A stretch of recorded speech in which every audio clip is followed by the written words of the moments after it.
We hear about it too often, youngsters harming, even killing themselves due to bullying. But an outreach program is looking to stop that bullying and the terrible violence it can cause. Mike Hibbard is here from Buckeye Health Plan. And although yesterday was officially No One Eats Alone Day, that practice is going to continue, of course, in our schools. And it's something that you guys are really taking on. Explain a little bit exactly what this program does. Sure. So No One Eats Alone Day was designed by an organization called Beyond Differences. And they're an organization that looks to end social isolation, and which ultimately, like you mentioned, leads to bullying.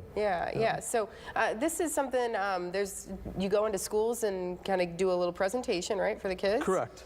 Yeah, so we have adopted schools around the state that our offices adopt, and so we have this program in the adopted schools. We go in, do a little presentation, get the kids interactive in the presentation.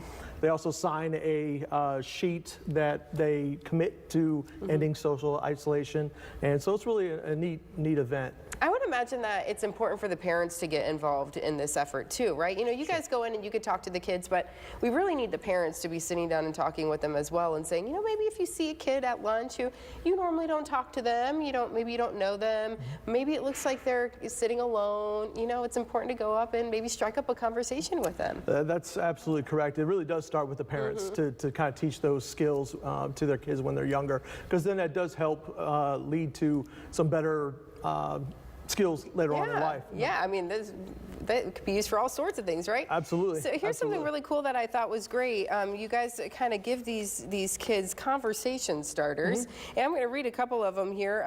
You can maybe go up to a kid and say, if you were an animal, what would you be and why? Okay, yeah, that'll start a conversation, it sure right? does. Right? You can ask somebody, would you rather live in the country or the city? Why? You know. So not only is this getting a conversation started, but you might learn a little bit about somebody too, right? That's true. That's true. And that's really what it is, a conversation starter. Even in the events that we go to and we attend with the No One Eats Alone, you still see that some of those practices going on. So we try, even as a team for Buckeye, to sit with the kids at different tables and get that conversation going. So when you've gone into the schools and you've done your presentation, talk with the kids, what is it like to see it going into practice? It's great because you know you've done something, you've affected some change, and that's really what the program is all about, is to affect change, because social isolation can lead to a lot of different health issues, high cholesterol, high blood pressure, suicide.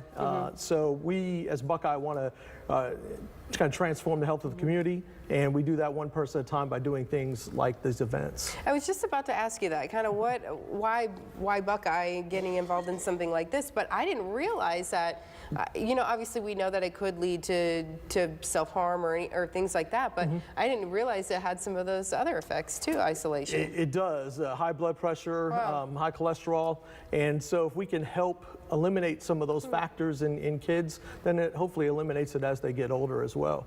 So let's start at home, parents too. You know, maybe if you're home with your kids, have a conversation with them about having a conversation with somebody else, right? That's exactly how it should go. Very good. Yeah. Thank you so much for coming in today. And this program, it's really cool. I like that we're getting it done in our schools. That's right. And thank you for having us. Absolutely.